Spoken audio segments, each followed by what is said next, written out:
pagi Pak. Pertama-tama kami ingin mengucapkan terima kasih kepada Bapak Kepala Desa yang telah berkenan meluangkan waktu untuk hadir dan menerima kami di sini. Kami merasa sangat terhormat dapat berkesempatan bertatap muka dengan Bapak dan berdiskusi dengan Bapak tentang berbagai hal terkait kemajuan dan perkembangan desa ini. Tujuan dari wawancara ini adalah untuk mendapatkan wawasan lebih mendalam mengenai program-program desa, potensi yang dimiliki desa, serta tantangan-tantangan yang dihadapi dalam memajukan masyarakat desa. Kami berharap pertemuan ini bisa menjadi ajang untuk saling bertukar informasi dan pemikiran yang bermanfaat, serta menginspirasi kami dan masyarakat pada umumnya. Pertanyaan yang pertama, apa saja kendala utama yang dihadapi desa ini dalam 5 tahun terakhir? Kendala justru banyak.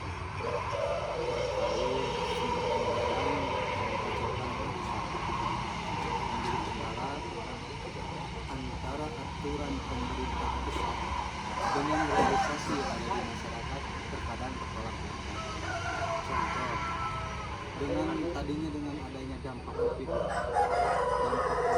memang bagus pemerintah pusat mengadakan aturan untuk desa, untuk ketahanan pangan, itu luar biasa. Tapi dampak yang ada di masyarakat terkadang ada kecemburuan karena program misalkan dana desa itu ada dua yang diutamakan oleh masyarakat, dana desa dan ketahanan pangan. Itu kan untuk pemulihan perekonomian yang ada di masyarakat pedesaan. Terkadang jadi problem ataupun jadi kecemburuan sosial di masyarakat. Si A dapat, si B tidak. Itulah yang menjadi kendala. Terus berbagai pembangunan di desa masih minim. Itu aja lah. Masih ada dampak dari COVID. Perekonomian masih belum stabil di masyarakat, khusus desa Banyuasin. Apakah di sini terdapat masalah air bersih atau sanitasi di desa ini? Untuk air bersih, alhamdulillah, bukan kebetulan. Kemarin ada dua program. Yang pertama Pamsimas, terus ada sanitasi yang dari anggaran kabupaten. Cakupan kemarin ada dua kedusunan.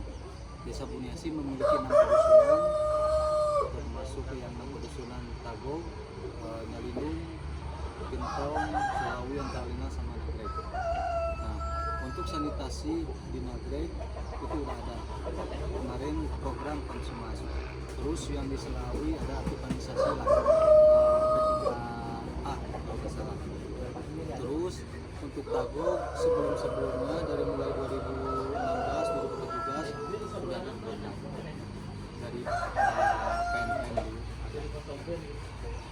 Jadi terkendala soal air itu untuk minum alhamdulillah tidak ada, tetapi untuk sanitasi air untuk perairan masih kurang lah, karena akses dari beberapa hulu air ke pesawahan atau ke perkebunan itu terkendala oleh jarak. Apakah desa ini memiliki akses internet yang memadai? Untuk internet, dari 6 kedusunan yang paling tidak ada sinyal itu adalah Kampung Selawi dan Antalina. Ini udah menjadi pemikiran lah untuk desa supaya akses internet itu masuk. Tapi alhamdulillah ada beberapa swasta ataupun pribadi yang memasang internet ada.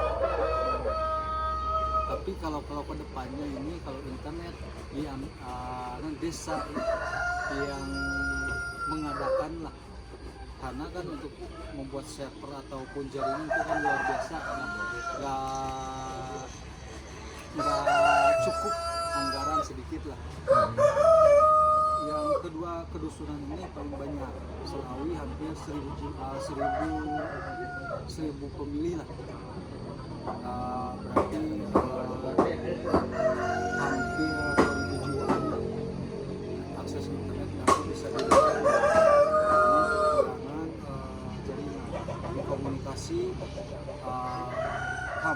atau per dusun pada desa itu agak terkendala, ataupun untuk aktivitas masyarakat agak terkendala.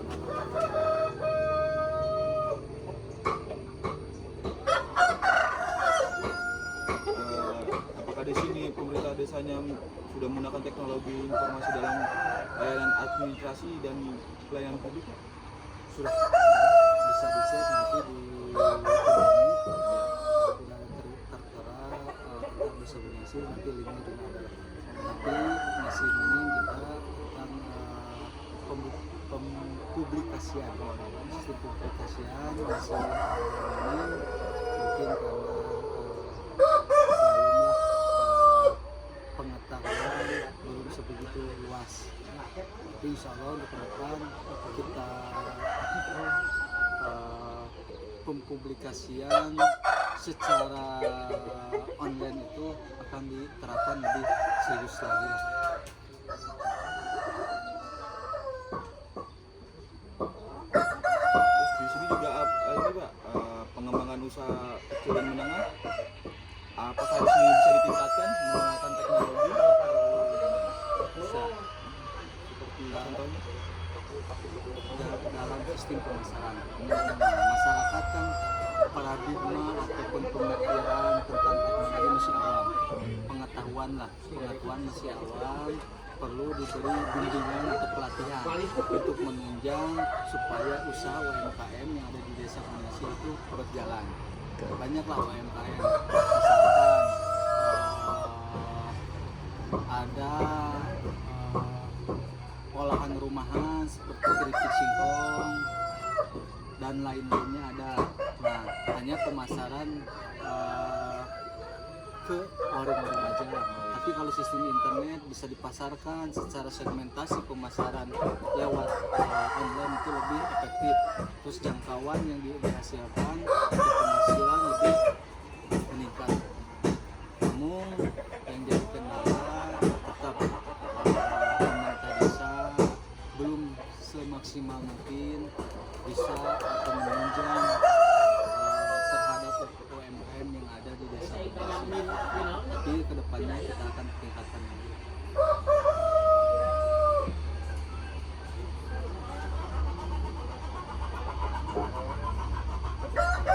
Bagaimana tantangan yang dihadapi dalam mengadopsi teknologi di desa ini Pak? Baik secara infrastruktur maupun dari segi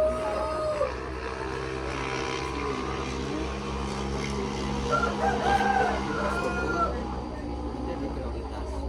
Tapi yang utama fokus saya lagi membenahi adalah akses jalan atau infrastruktur yang ada di beberapa pedusunan, karena infrastruktur itu menunjang satu untuk akses pendidikan, untuk akses kesehatan, untuk akses keagamaan, untuk akses usaha lah yang paling utama. Nah, alhamdulillah nanti bisa dilihat selama 5 tahun kita benahi lah jalan, dari mulai jalan dari Kirmir sama TPT, alhamdulillah hampir 1 kilo, 2 kilo lah, 2 kilo, kurang lebih 2 kilo sudah dibenahi dari mulai 2019 sampai sekarang 2024.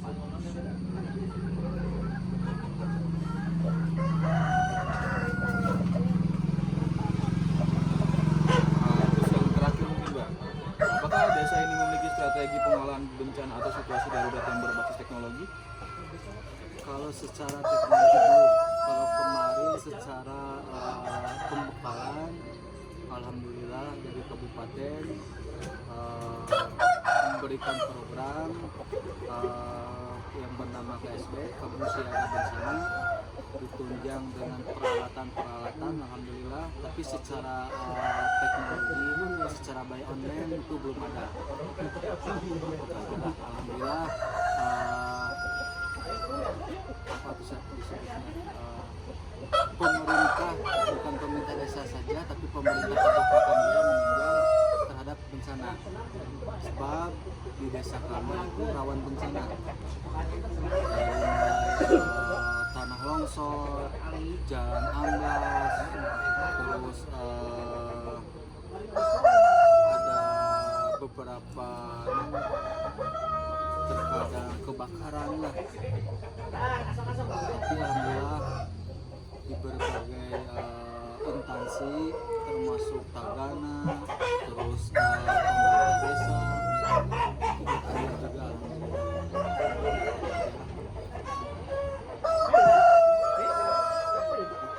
kasih atas kesempatannya Pak yang diberikan.